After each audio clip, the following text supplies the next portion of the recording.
बहुत स्वागत है आपका। मैं हूं आपके साथ नेहा दुबे। झारखंड विधानसभा में आपको बता दें कि अध्यक्ष रविंद्रनाथ महतो की अध्यक्षता में सर्वदलीय बैठक का आयोजन किया गया। बैठक में सीएम हेमंत सोरेन भी शामिल हुए। 19 दिसंबर से 23 दिसंबर तक झारखंड विधानसभा का शीतकालीन सत्र का आयोजन किया जाएगा और इस सर्वदलीय बैठक से बीजेपी ने दूरी बनाए रखी है, तो वहीं सदन में बीजेपी विधायकों की हूटिंग पर बोलते तंज कसते हुए सीएम हेमंत सोरेन ने कहा है कि लगता है उन्होंने इसकी कसम खा ली है। सदन आहूत होने के क्रम में आपको हाई पावर कमेटी का मीटिंग होता है, सारे दल के नेताओं के साथ बैठक होता है और जो कार्य सूची है उस पर गहन चर्चा होता है, विमर्श होता है और सारे दल के तरफ से कभी कभी विषय भी आते हैं कि आज राज्य के अंदर में जो विषय है इस विषय पर एक सदन में एक चर्चा होनी चाहिए और उसी में उस चर्चा को हम लोग गृहीत करते हैं, लेते हैं, लेने का काम करते हैं और फिर कार्य मंत्रणा में इनका अंतिम रूप दिया जाता है। वहीं बोकारो के वेदांता इलेक्ट्रो स्टील में हुई घटना पर पूर्व मंत्री लालचंद महतो ने तीखी प्रतिक्रिया देते हुए कहा कि ये घटना अव्यवस्था की वजह से हुई है और जांच के बाद पता चलेगा कि कितने मजदूरों की मौत और कितने घायल हुए हैं। इस मामले को लेकर एक प्रतिनिधिमंडल ने उपायुक्त से भेंट कर जांच की मांग की है। पूर्व मंत्री ने कहा है कि घटना की जांच के लिए डीसी ने 50 एसडीओ के नेतृत्व में जांच कमेटी बनाई है। जांच रिपोर्ट के आधार पर कंपनी पर कार्रवाई की जाएगी। पूर्व मंत्री लालचंद महतो ने जनप्रतिनिधियों पर निशाना साधते हुए कहा है कि सांसद और विधायक की मिलीभगत के चलते मैनेजमेंट मनमानी कर रहा है और उनके पास थैली हर महीने पहुंच जाती है, जिसकी वजह से सांसद और विधायक इस मामले पर कुछ भी नहीं बोलते हैं। उन्होंने कहा कि कंपनी प्रदूषण के नियमों का अनुपालन नहीं कर रही है, जिसके चलते आसपास का इलाका पूरा प्रदूषित है और इसकी शिकायत प्रदूषण नियंत्रण बोर्ड सहित सरकार और हाई कोर्ट में की जाएगी। इलेक्ट्रो स्टील के 3 अंदर अभी भी कई गांव ऐसे हैं जो बंधक में हैं और जिनको अभी तक इसका जमीन का मुआवजा नहीं मिला है और कंपनी के अंदर ही रहने पर मजबूर है। ये मामला भी अभी हम सरकार तक पहुंचाने का काम करेंगे। मैं डीसी के पास एक डेलीगेशन लेकर के गया था। डेलीगेशन में हमारे साथ इंद्रदेव महतो, चित्रलाल महतो और उमेश सिंह, ये 4 लोगों का डेलीगेशन हम लोग वहाँ मीट किए हैं।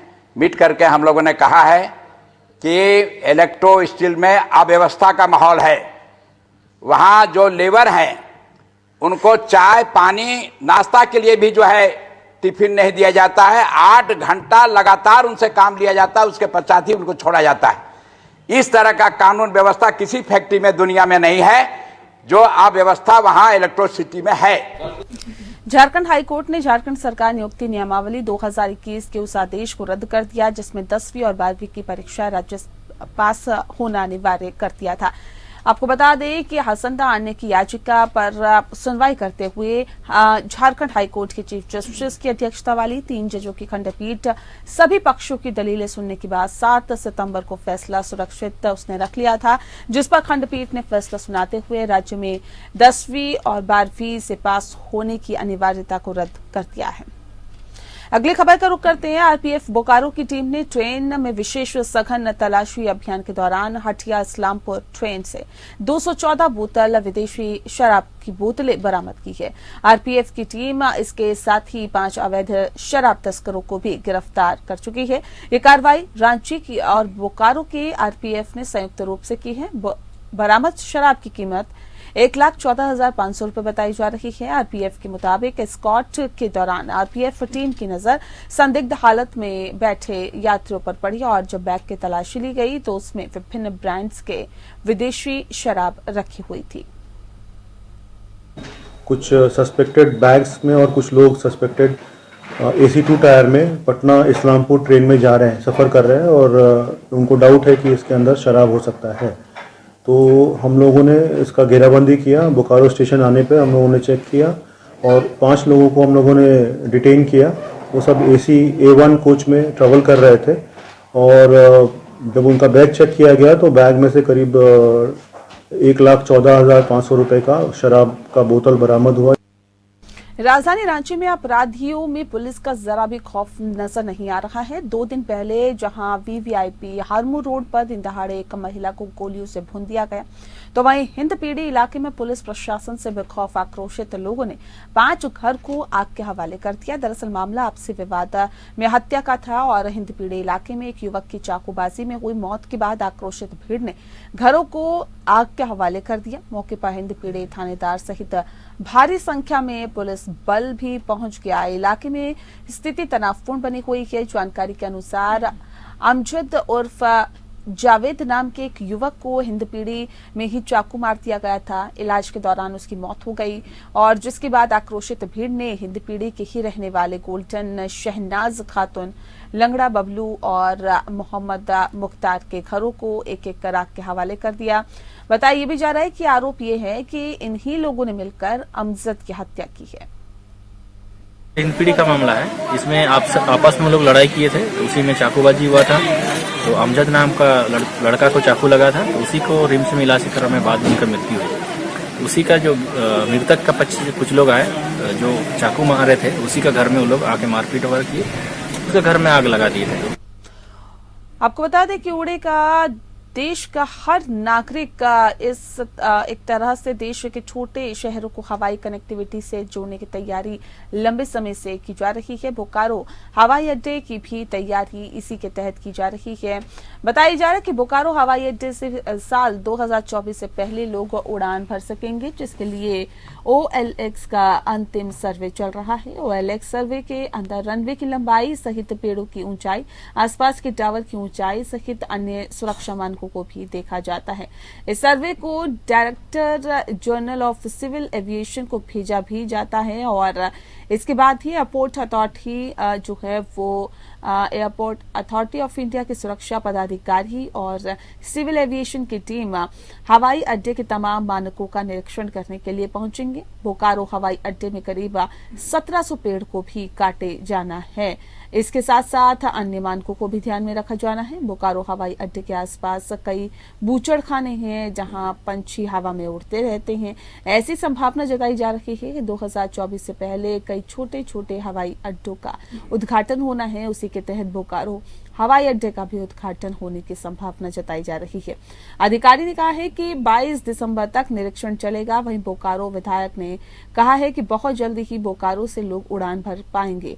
इसके लिए उड़ान मंत्री ज्योतिरादित्य सिंधिया ने इससे भी बातचीत हुई है।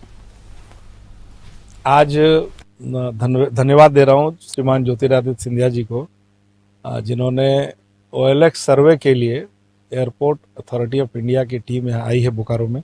और ये जो OLX सर्वे है अभी तक हो नहीं पाया था। अभी आज 3-4 दिन, हो सकता है 1 सप्ताह भी लगे, कि क्या क्या ऑब्स्टिकल्स हैं बचे हुए। ये आखिरी सर्वे है और इसके बाद जो रिपोर्ट ये लोग भेजेंगे एयरपोर्ट अथॉरिटी को, उसके हिसाब से फिर तिथियां निर्धारित होंगी। नहीं, ऑब्स्टेकल लिमिटेशन सर्वे बताया तो वही सर्वे का काम हो रहेगा।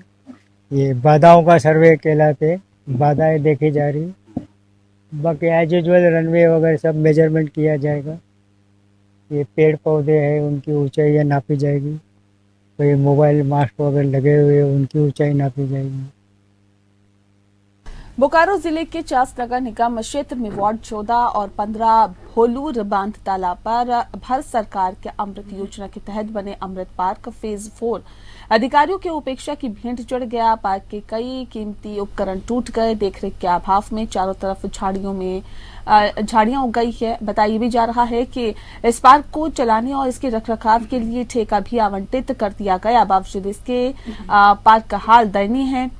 मॉर्निंग वॉक और बच्चों के खेलने के मकसद से 1.25 करोड़ खर्च कर बनाया गया पार्क सिर्फ कहने के लिए पार्क रह गया है। ये पार्क खंडर में तब्दील हो गया है। साल 2018 में 1.25 करोड़ की लागत से पार्क का निर्माण शुरू हुआ।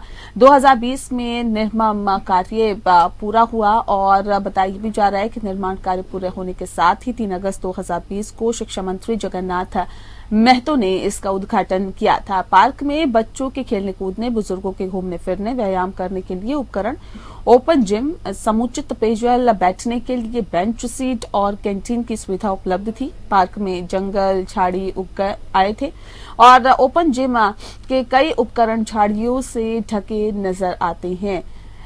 निगम के अधिकारियों के लापरवाही के कारण सरकारी संपत्ति न केवल नष्ट हो रही है बल्कि अतिक्रमण भी शुरू हो गया है। इसी जगह अतिक्रमणकारियों ने गेट ग्रिल की दुकान खोल दी है। यहां नए गेट ग्रिल बनाए और बेचे जाते हैं। चास नगर निगम के अपर नगर आयुक्त अनिल कुमार सिंह पार्क की बदहाली पर अलग अलग तर्क देते हुए नजर आ रहे हैं। उनका कहना है कि पार्क बनने के बाद इसे लेने के लिए कोई तैयार नहीं हो रहा है, लेकिन इसका ठेका एक व्यक्ति को दिया गया। तब तक पार्क डैमेज हो चुका था और ऐसे में फिर से तालाब के सुंदरीकरण का काम भी किया जा रहा है और पार्क भी पूरी तरह से ठीक कर दिया जाएगा। दिया नहीं जा रहा है इसमें, और एक तरह से देखिए तो इसमें पैसा का दुरुपयोग हो गया है, समझे। शहर को स्थिति इस कारण से है कि इसका सही से ध्यान नहीं दिया जा रहा है। बना के अपना फंड अपना ले लिया है, उसके बाद अपना छोड़ दिया गया है। पार्क जो बना था, आज की स्थिति में पार्क बहुत अच्छी स्थिति में नहीं है। इसमें स्वीकार करने में कोई बुराई नहीं है हमको। और चूँकि उस क्षेत्र में पार्क जहाँ पर बना हुआ है, वैसे जगह पर पार्क का रख रखाव और लोगों को आने जाने में भी वहाँ पर काफ़ी दिक्कत है। वो फेज 4 पार्क सिर्फ पार्क नहीं है, वो एक्चुअली सुचारू रूप से इसकी देख रेख नहीं हो रही है नगर परिषद द्वारा। और यहाँ आदमी नियुक्त करना चाहिए जो सुबह शाम गेट को खोले और लोग एक्सरसाइज करे, स्वास्थ्य लाभ करे। हाँ, गंदगी जो है अंबार भरी हुई है जलकुंभी का, इसका शायद टेंडर भी हुआ लेकिन साफ सुथरा तो हुआ नहीं। झारखंड सरकार बेहतर स्वास्थ्य के लाख दावे करे, पर उन दावों की सच्चाई को बोकारो में देखा जा सकता है, जहां पर चंदनक्यारी इलाके का 8 साल का मासूम अपने 75 साल की दादी को ठेले से खींचकर सामुदायिक स्वास्थ्य केंद्र ले गया। मासूम का कहना है कि उसकी दादी लंबे समय से बीमार है। अस्पताल पहुंचाने के लिए एम्बुलेंस नहीं होने की वजह से वह अपनी दादी को ठेले पर ले जा रहा है। चंदनक्यारी सीएचसी के प्रभारी का कहना है कि 1 महीने पहले रांची से लौटते समय 108 एम्बुलेंस हादसे का शिकार हो गई और खराब हो गई, जिसके बाद से एम्बुलेंस खराब तो है, वहीं सांसद और विधायक निधि से नई एम्बुलेंस खरीद फाइलों में लटकी है। वहीं बोकारो सिविल सर्जन कार्यालय के एसीएमओ डॉक्टर एचके मिश्रा का कहना है कि मामला सामने आने के बाद मामले की जानकारी लेने पर एम्बुलेंस की व्यवस्था की जाएगी और सांसद और विधायक से एम्बुलेंस की व्यवस्था करने की अपील की जाएगी। आपके द्वारा इस संज्ञान में लाया गया है। सिविल सर्जन महोदय की पत्नी की तबीयत अचानक खराब हो गई है, इसलिए वो थोड़ा सा व्यस्त हो गए हैं, बाहर जाने की उनको लेकर जरूरत पड़ रही है। जहाँ मेरे संज्ञान में भी आपने मामला लाए हैं, मैं वहाँ के प्रभारी चिकित्सा पदाधिकारी से तुरंत बात करूँगा। आज किसी कारण से वो हजारीबाग मीटिंग में व्यस्त है, बात नहीं हो पा रही उनसे। मैं यथाशीघ्र इस पर समाधान निकालने का प्रयास करूँगा। कहाँ जा रहा था? डॉक्टर को ना। डॉक्टर घर गया था? हाँ। क्या काम था? दीदी का इलाज करने के लिए। तो एम्बुलेंस को नहीं बुलाया था? नहीं, तलाई हम जाते हैं। ठेला में ही जाता है? हाँ। कहाँ गया? हॉस्पिटल जाने पर क्या कुछ हुआ? गया था हॉस्पिटल? नहीं तो खाता चेक कराने गए थे, खाता बंद था। खाता बंद था? हाँ। तो डॉक्टर पास गया तो डॉक्टर क्या बोला? और तो अभी इलाज नहीं हुआ। वहीं पाकिस्तान के विदेश मंत्री बिलावल भुट्टो के द्वारा प्रधानमंत्री नरेंद्र मोदी की तुलना ओसामा बिन लादेन से किए जाने के बाद भाजपा के नेताओं और कार्यकर्ताओं में उबाल देखा जा रहा है। बिलावल भुट्टो के बयान की निंदा करते हुए भारतीय जनता युवा मोर्चा के नेताओं ने बोकारो के चास चेक पोस्ट सुभाष चौक के पास विदेश मंत्री बिलावल भुट्टो का पुतला फूका। पाकिस्तान के विदेश मंत्री का ये पुतला फूका किया है। बता दें आपको कि और ये भी कहा गया है कि आज पूरे विश्व में प्रधानमंत्री नरेंद्र मोदी का डंका बज रहा है और ऐसे में प्रधानमंत्री के लिए इस तरह अपशब्द कहे गए हैं। ऐसे में पाकिस्तान विदेश मंत्री के द्वारा ओसामा बिन लादेन से भारत के प्रधानमंत्री की तुलना करना पाकिस्तानियों की बौखलाहट को दर्शाता है। पाकिस्तान खुद एक आतंकवादी देश है। ऐसे में इस तरह की हरकत उनकी मानसिकता को सामने लाती है। इस दौरान पाकिस्तान के खिलाफ जमकर भाजपा की युवा मोर्चा के नेताओं ने नारेबाजी भी की। जिस तरह से पाकिस्तान के विदेश मंत्री द्वारा बिलावल भुट्टो जी द्वारा अपने आदरणीय प्रधानमंत्री नरेंद्र मोदी जी के तुलना वो ओसामा बिन लादेन के साथ करने का एक फिर से बयान जिसको बोलते हैं वो उन्होंने दिया है। आज पूरा विश्व में नरेंद्र मोदी जी का डंका बज रहा है और जिस तरह से भारत पूरे विश्व का आज बैठक का नेतृत्व कर रहा है, इन सभी चीजों से परेशान होकर के पाकिस्तान पूरी तरह से परेशान है। और एक आतंकवादी देश अपने आदरणीय प्रधानमंत्री नरेंद्र मोदी जी ने अपने पाकिस्तान को पूरी तरह से आतंकवादी देश विश्व स्तर पर उनको एक पहचान आज की डेट में पाकिस्तान का इसको आतंकवादी देश के रूप में और अपने भारत सभी को लेकर के चलने में विश्वास। भागलपुर का सुल्तानगंज नगर परिषद के दियारा क्षेत्र विकास से कोसों दूर है और हर 5 में राजनीतिक दलों के उम्मीदवार केवल वोट मांगने आते हैं। बताया भी जाता है कि वोट मिलने के बाद इलाके में वो दिखाई तक नहीं देते। इलाके में मूलभूत सुविधाओं की कमी है। इलाका नाली, पेयजल, सड़कों जैसी मूलभूत सुविधाओं से कोसों दूर है। समस्याओं से जनता की परेशानियों का अंदाजा इसी बात से लगाया जा सकता है कि स्थानीय लोगों का कहना है कि वे उसे ही अपना वोट देंगे, उनकी समस्याओं को जो दूर करेगा। तो वहीं जवाहरलाल मंडल से इलाके की मूलभूत सुविधाएं और मूलभूत समस्याओं को दूर करने का वादा किया है। और बता दें कि उनका कहना है कि दियारा इलाके लंबे समय से कई समस्याओं से घिरा हुआ है और इन समस्याओं का आज तक निराकरण नहीं हो पाया है, जिसको देखते हुए उन्होंने इन समस्याओं को दूर करने का बीड़ा उठाया है। मेरा क्षेत्र में जल जमाव की समस्या है, सड़कें नहीं है, नाला का भी समस्या है, होल्डिंग टैक्स बहुत ज़्यादा लगता है, इससे गरीब किसान कटाने में असमर्थ रहते हैं। बैकरपुर दुधेला पंचायत के सरपंच हैं और हम 1978 ईस्वी से इस समाज सेवी में लगे हुए हैं और हमारे प्रतिनिधि जो अभी जवाहरलाल मंडल जी हैं, ये हम 5000 की जो अभी मेरे साथ जो जनता है इनके मने सहयोग में और इनकी जो रुतबा होगा यह जब जीत के आएंगे तो यह निश्चित सभी समस्याओं को हल करेंगे।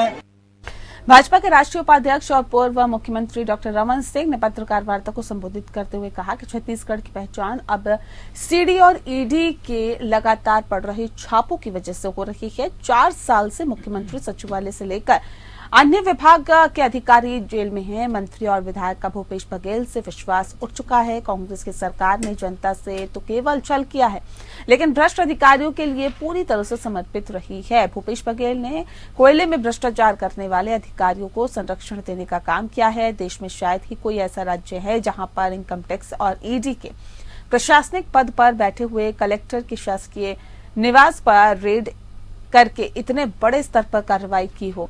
रमन सिंह ने कहा है कि प्रदेश की स्थिति ये है कि मुख्यमंत्री सचिवालय से लेकर मुख्यमंत्री के विभाग तक ये आंच जा चुकी है, तो हम ये कह सकते हैं कि मुख्यमंत्री भ्रष्ट नहीं है। जब आपके उप सचिव भ्रष्टाचार के मामले में जेल जाएं, तब तो आपको नैतिकता के आधार पर इस्तीफा दे देना चाहिए। उन्होंने कहा कि कांग्रेस सरकार के प्रदेश में हर तरफ भ्रष्टाचार, भय और आतंक का राज स्थापित हो गया है। प्रदेश की कानून व्यवस्था पूरी तरह से चौपट हो गई है।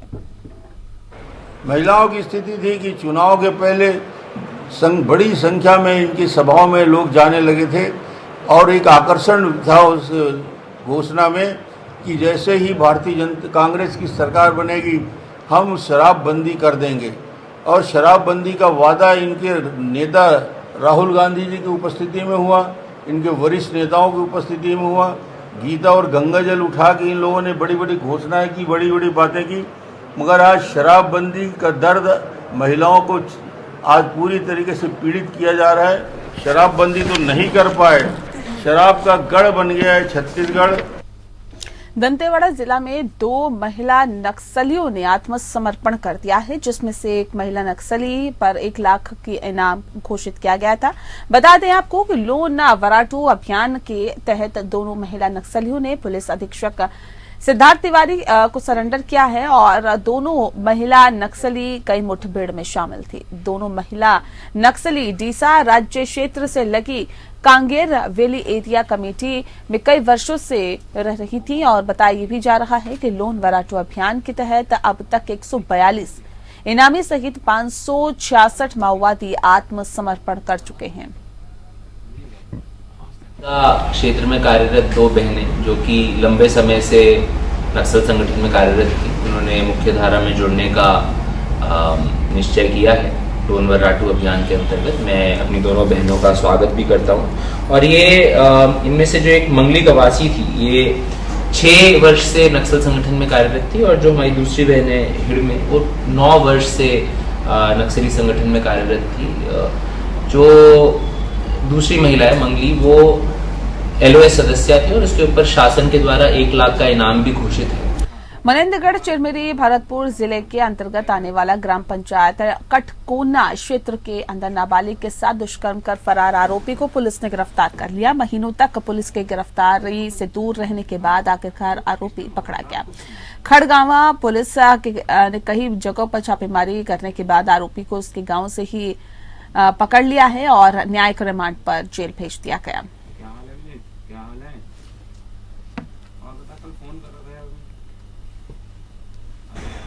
एक पीड़िता की मां थाने में आकर रिपोर्ट दर्ज कराई कि इसकी नाबालिग बच्ची जो 15 साल की है, वो 8/11 को अचानक घर से गायब हो गई है। उसे शंका है कि किसी के द्वारा उसे बहला फुसलाकर उसे ले जाया गया है। इसकी रिपोर्ट पर धारा 363 IPC का अपराध कायम कर विवेचना किया।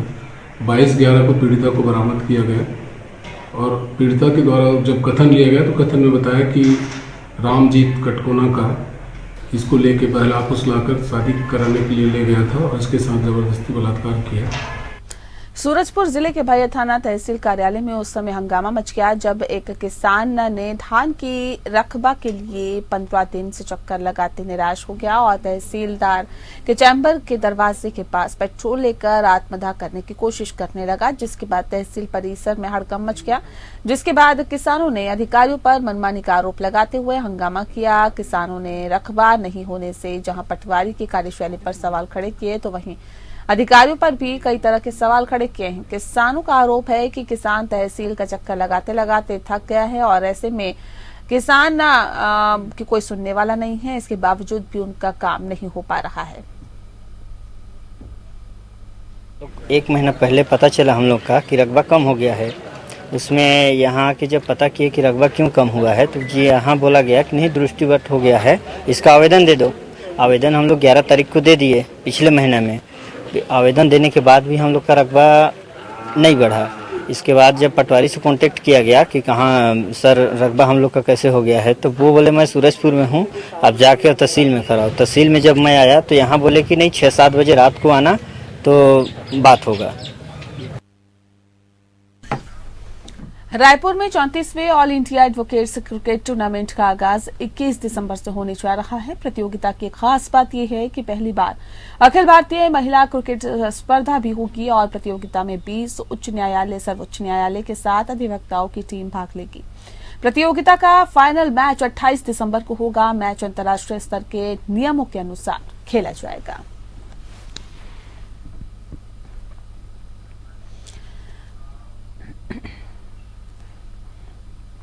2013 विधानसभा चुनाव के पास आते ही आपको बता दें कि अब 2023 विधानसभा चुनाव पास आ रहे हैं। वैसे बताया जा रहा है कि संविदा कर्मचारी अपनी मांगों को लेकर आंदोलन कर अपना रवैया अख्तियार किया हुए हैं। नर्मदापुरम स्वास्थ्य विभाग के संविदा कर्मचारी अपनी मांगों को लेकर हड़ताल पर है और आज उनकी हड़ताल का 3रा दिन है। संविदा स्वास्थ्य कर्मचारियों की हड़ताल की वजह से स्वास्थ्य सेवाएं चरमरा गई है। हड़ताल की वजह से NHM लेखा शाखा से हितग्राही मूलक योजना के भुगतान पूरी तरह से रुक गया है। कार्यक्रम योजना और प्रगति रिपोर्ट शासन को नहीं भेजी जा रही है। पिछले 2 दिनों से कोविड बुलेटिन भी रिलीज नहीं हुआ है। कोविड जांच आउटसोर्स से कराई गई है। वहीं जिला स्वास्थ्य समिति की बैठक में संविदा स्वास्थ्य से जुड़े कर्मचारी भी अनुपस्थित रहे। तो वहीं स्वास्थ्य विभाग का कहना है कि हड़ताल की वजह से कार्य पर कोई असर नहीं पड़ रहा है। वहीं CMHO दिनेश देहलवार ने बताया कि संविदा स्वास्थ्य कर्मचारियों के हड़ताल पर जाने से अस्पताल का कोई काम प्रभावित नहीं हुआ। और चलिए इसी के साथ फिलहाल इस बुलेटिन में इतना ही। नमस्कार।